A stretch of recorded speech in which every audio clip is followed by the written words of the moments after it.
स्वागत है आप सबका मेरी भविष्यवाणियों की पुस्तक में। तो आइए हम आज के पवित्र वचन को पढ़ेंगे जो कि परमेश्वर के दास प्रेरित अंकुर यूसुफ नरूला जी के द्वारा लिखा गया है।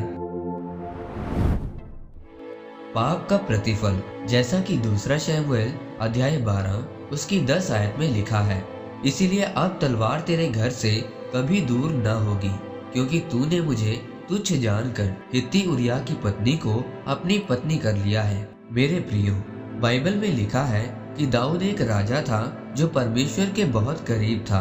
वो दिन में 7 बार परमेश्वर की स्तुति करता था। जैसे जैसे परमेश्वर उसको अपनी हजूरी में चलाता था, वो वैसे वैसे चलता था। दाऊद के साथ परमेश्वर की हजूरी थी, इसीलिए उसने गोलियत जैसे योद्धा को एक गोफन से मार गिराया। लेकिन उसके जीवन में एक समय आया जब वो पाप में चला गया। उसने अपने जीवन में व्यभिचार किया और उस पाप को छुपाया। आप अपने पाप को दुनिया से छिपा सकते हैं, लेकिन परमेश्वर से नहीं। परमेश्वर से कुछ भी छिपा नहीं है। अगर दाऊद ने पाप किया तो उसका प्रतिफल भी मिला। परमेश्वर की हजूरी उसके जीवन से चली गई। परमेश्वर ने उसको कहा कि अब तलवार तेरे घर से कभी दूर न होगी। बाइबल में लिखा है कि इसी तरह शिमशोन ने भी परमेश्वर के वचन को तोड़कर दलीला के साथ व्यभिचार किया और अपनी ताकत का राज बता दिया।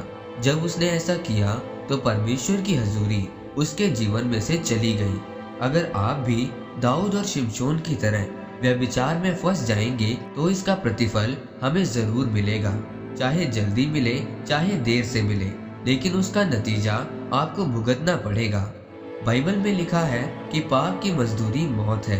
शिमशोन जैसा महान योद्धा जो गधे की जबड़े की हड्डी की सहायता से हजारों लोगों को मार देता था, वो परमेश्वर का वफादार था। जिस योद्धा को बाइबल में कम से कम 15-16 अध्यायों तक चलना चाहिए था, वो अपने एक पाप के कारण 3-4 अध्यायों में ही खत्म हो गया। अगर हम बाइबल में यूसुफ के बारे में पढ़ें तो उसको भी मौका मिला पोतीफर की पत्नी के साथ व्यभिचार करने का, लेकिन वो वहां से भागा क्योंकि वो परमेश्वर के प्रति पूरी पवित्रताई, वफादारी और ईमानदारी में था। मेरे प्रियो, बाइबल में लिखा है कि व्यभिचार जैसे पाप से बचे रहो, ताकि प्रभु की बुलाहट जो उसने आपके जीवन में रखी है वो पूरी हो सके। परंतु क्या वो बुलाहट पाप में रहकर पूरी हो सकती है? बिल्कुल नहीं। आज के जवान लोग व्यभिचार जैसे पाप में ज्यादा फंसते हैं। फिर वो कैसे सोच सकते हैं कि प्रभु की योजना उनकी जिंदगियों में पूरी होगी? बाइबल में लिखा है कि जो व्यभिचार करता है उसको घायल और अपमानित होना पड़ेगा। इसीलिए आपको परमेश्वर की हजूरी में रहना है, जैसे यूसुफ और एस्तर प्रभु की हजूरी में बने रहे और परमेश्वर ने उन्हें बढ़ाया और आशीषित किया। आमीन।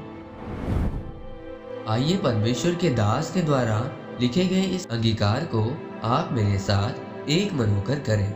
सर्वशक्तिमान परमेश्वर, मैं अंगीकार करता हूँ कि मैं पाप से बचकर आपकी हजूरी में चलूंगा और आपके आदेशों को मानूंगा। पिता, मैं अनुग्रह को मांगता हूँ कि जिस प्रकार यूसुफ आपकी उपस्थिति में चला, मैं भी चल सकूं। प्रभु यीशु मसीह के नाम में, आमीन। परमेश्वर आप सबको आज के वचन के ऊपर मनन करने के द्वारा आशीषित करें। आमीन।